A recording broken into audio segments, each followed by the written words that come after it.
ब्रह्मचारी का मतलब ही होता है स्त्री की छाया से दूर हो, चाहे माँ हो, चाहे बहन हो, चाहे भाई हो, चाहे किसी की लुगाई हो, उसको टच नहीं कर सकते। कास्ट की स्त्री का भी स्पर्श कर गया तो ब्रह्मचारी नहीं रह जाता, याद रखना।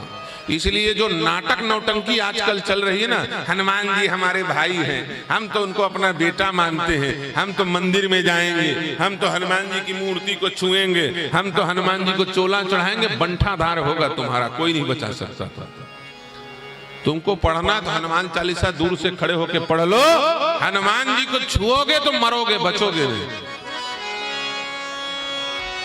क्योंकि उन्होंने एक व्रत लिया हुआ है और किसी के व्रत को अनावश्यक अपने भाव के प्रभाव में लाकर के खंडित करना ये महापाप है। हनुमान जी की मूर्ति को यदि किसी स्त्री की छाया पड़ जाए तो हनुमान जी 6 महीना के लिए उस प्राण प्रतिष्ठित मूर्ति को छोड़ के भाग जाते हैं, उसमें नहीं आते। सोचो, और जिस मूर्ति को स्त्री छू ले, हनुमान जी सदा सदा के लिए उस मूर्ति का परित्याग कर देते हैं, फिर दोबारा लौटते नहीं। ये सिद्धांत है, ध्यान से सुन लेना। इसलिए जबरदस्ती की मुसरियाई मत करना, उनका मारा पानी नहीं मांगता। ये देवता हमारे जो मूर्तियां बनाई गई है ना, देवताओं की मूर्ति प्रतिष्ठित होती है, ये मूर्तियां एक मशीन के जैसे काम करती है। किसके जैसे काम करती है? मशीन के जैसे। तुम उल्टा पुल्टा करोगे तो मशीन नहीं छोड़ेगा। तुम मिक्सी उसमें हल्दी डालो तो पीस देगी, तुम उसमें नमक डालो तो पीस देगी, तुम उसमें गुड़ शक्कर डालो पीस दे, अपना हाथ डालो तो पीस देगा। वो थोड़ी सोचेगा कि अपना हाथ डाला है मेरा आदमी, न पीसू, ऐसा वो पीसा ही देगा, याद रखना। वही हाल है मूर्तियों का।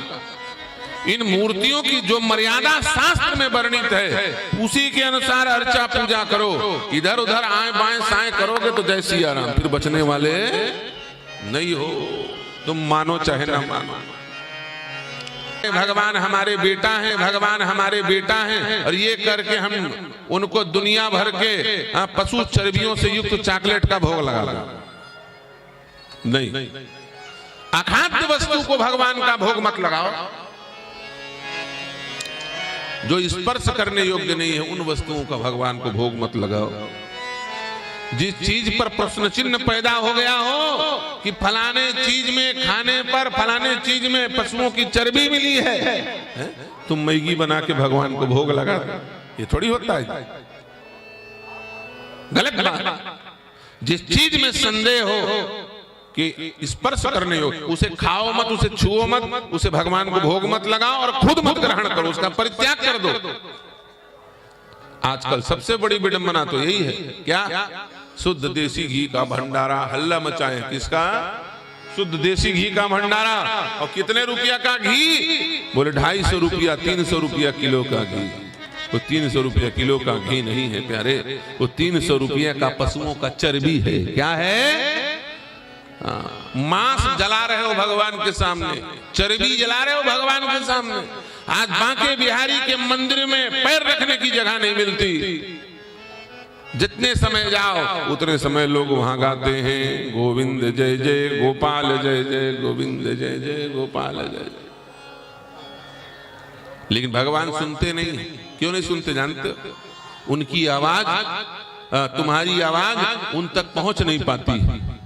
तुम बांके बिहारी के मंदिर में जाते हो, ओम जय जगदीश हरे आरती करते हो, बांके बिहारी तेरी आरती गाऊं, भगवान तुम्हारी आरती नहीं सुन पाते। क्यों? क्योंकि तुम्हारी आरती से ज्यादा तेज ध्वनि में गौ माता आर्तनाद करके चिल्लाती है और कहती है, हे बांके बिहारी, ये जो तेरा भक्त बन करके आया है ना, इसने अपने घर में 4-4 कुत्ते रखने के चक्कर में मुझे घर से बाहर निकाल दिया। मैं रोड में भटक रही हूँ। अब मुझे कसाईयों ने ले जा करके बूचड़ खाने में गर्म पानी से नहला करके भाप में उबाल कर करके मेरा गला काटा है, मेरा खून पी गया है, मेरी हड्डी बेच डाले हैं, मेरी खाल उधेड़ डाली है, मेरे मांस का ये लोगों ने न जाने कितने व्यापार बना करके अलग अलग प्रकार से आइटम बना करके खिलाया है लोगों को। इसी दुष्ट के कारण तेरी गैया मैया मारी गई है गोपाल, और याद तेरे सामने आके बगुला भक्ति बांके बिहारी तेरी आरती गाऊंगा।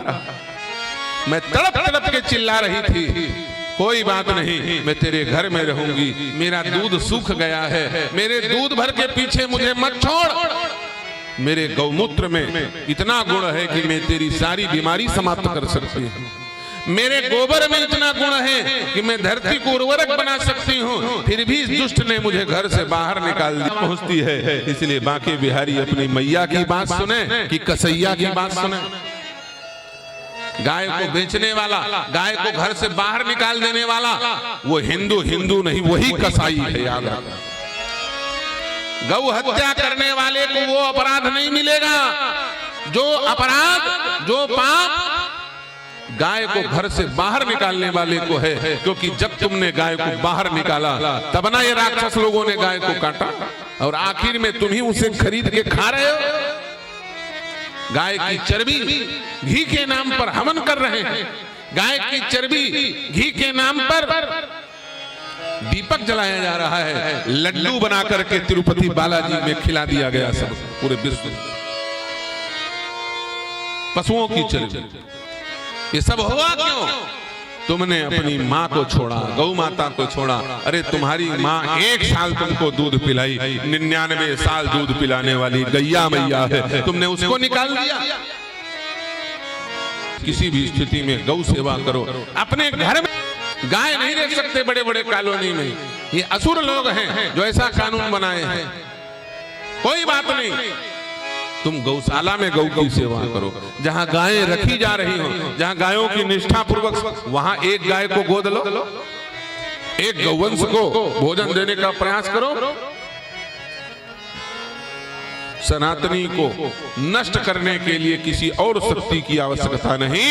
हिंदू स्वयं अपना शत्रु बन गया है और अपना ही विनाश कर रहा है। इसलिए भैया, किसी के कहने पर हनुमान जी से जाकर के मंदिर में न घुस जाना, जाकर के जबरदस्ती चोला मत चढ़ा देना, वरना बंठाधार हो जाएगा। हम अपने स्वयं के प्रत्यक्ष प्रमाण में बताता हूं। मुझे मेरे गुरुदेव ने आदेश दिया था, जिनसे मैंने खड़ाक्षर मंत्र की दीक्षा ली थी, उनसे मैंने जब मैंने कहा कि मैं अब घर छोड़ के निकलना चाहता हूं, तो उन्होंने कहा एक काम करो, 108 बार बजरंगबली को रामचरितमानस सुनाओ। कितने बार? 108 आवृत्ति रामायण सुनाओ।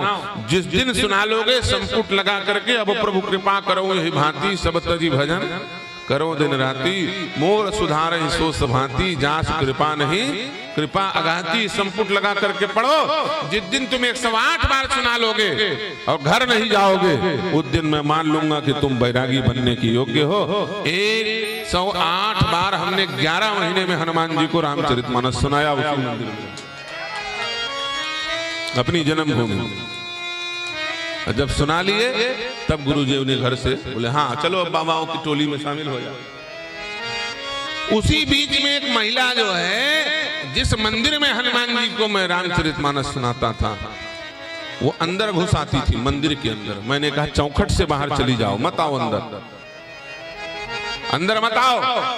मुझे लग रहा है कि हनुमान जी तुम्हारे ऊपर नाराज हो जाएंगे, तुम मानोगे नहीं बात। बोले कोई बात नहीं, वो तो मेरे भाई हैं, मैं तो भाई मान के आती हूँ। अब मैं छोटा था उस समय, आयु मेरी कम थी।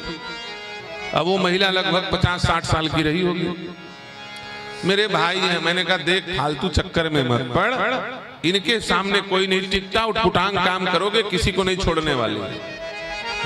सबसे खतरनाक देवता हनुमान जी महाराज हैं।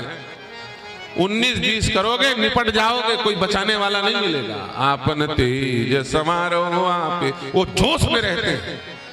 क्यों?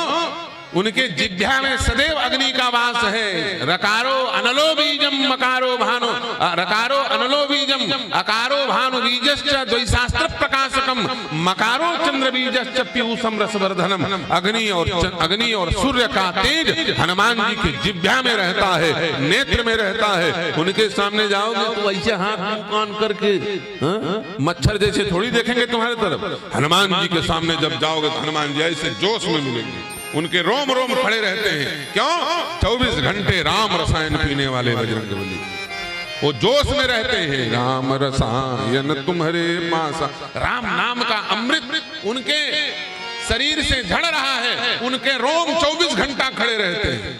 वो शांत मुद्रा में नहीं रहते, वो उग्र मुद्रा में रहते हैं, वो जोश में रहते हैं। थोड़ा भी हरकत हुआ तो नाश करके धर दे, डिस्टर्बेंस नहीं। उनके सामने जाओ तो चिल्लाते हुए जाओ, चुपचाप मत जाना। हनुमान जी के पास जाओ तो चिल्लाते हुए जाओ, सीताराम सीताराम, तो बच जाओगे।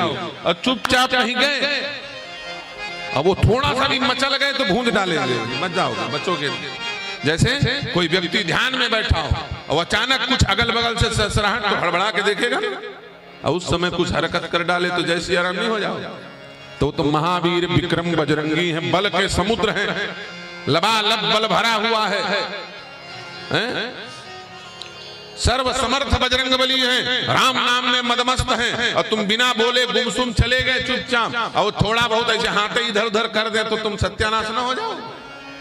इसलिए जोड़ जोड़ से, इसलिए अखाड़े के नागा चिल्लाते हुए जाते हैं। साधुओं का ये साधु जोड़ जोड़ से चिल्लाते हैं, क्या बोलते हैं? संत बड़े परमार्थी वेश धरे अद्भुत, राम नाम के गोला छूटे भाग जाए जमदूत, श्री सीताराम नाम भगवान की जय। साधु लोग चिल्लाते हैं सीताराम सीताराम, राम नाम की गर्जना करते हैं। क्यों? हनुमान जी सावधान हो जाए, हमारे पार्टी का आदमी आ रहा है ना, वो कहीं अचानक कहीं हड़बड़ा गए हनुमान जी, इधर उधर देख गए तो पता चला जिसको देखे उसी का बंटाधार हो जाए।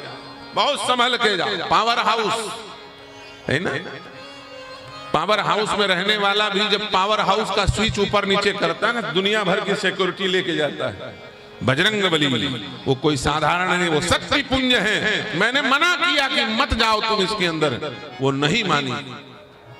मेरा भाई है, मैंने कहा देखो मैं तो रामचरितमानस सुना रहा हूं, वो बैठ के सुन रहे हैं। इस मूर्ति में पहले थे कि मैं नहीं जानता, लेकिन मैं जब से बैठा हूं मैं ये जानता हूं कि इस मूर्ति में दिव्य तेज आ गया है। पहले मैं हकलाता था,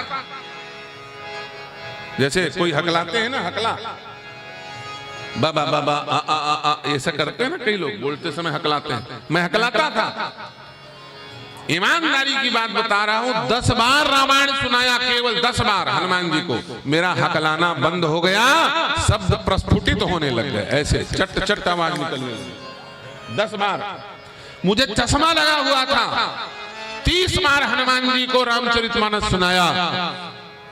डॉक्टर के पास गया कि मेरे चश्मा का नंबर बढ़ गया है क्या? डॉक्टर ने कहा कि तुम्हारा तो चश्मा ही नहीं लगा, चश्मा उतर गया, आज तक चश्मा नहीं लगा मेरा। ये प्रत्यक्ष प्रमाण। मैंने कहा इस मूर्ति के पास तुम मत जाओ, तुम्हें नुकसान होगा। वो नहीं मानी, नहीं मानी। 3 महीने के अंदर जवान लड़का मर गया, एक ही लड़का। उसके 3 महीना के अंदर उसका पति मर गया, और उसके 3 महीना के अंदर वो स्वयं मर गई। बहू बची है तो दूसरे घर में ब्याह गई। एक बच्ची है छोटी सी, उस वंश का नामो निशान समाप्त हो गया। हनुमान जी के सामने उटपुटांग काम नहीं करना, वो ना चाहते हुए भी नुकसान पहुंचा देंगे, याद रखो। जैसे हाथी धोखे से ही अपने बच्चे के ऊपर यदि पांव रख दे तो बचेगा क्या? सावधान रहो, उटपुटांग काम नहीं, गलत काम बिल्कुल नहीं करना धोखे से। कोई कितना भड़काए पागलपन, भावावेश में पगलापन नहीं कर। भाव नैसर्गिक होता है, जब स्वयं से भाव आएगा ना तो भगवान को भी पता चल जाएगा कि इसका असली। दिखावे का भाव नहीं करना, तो करिया में ठाकुर जी लेकर के नौटंकी नहीं करना।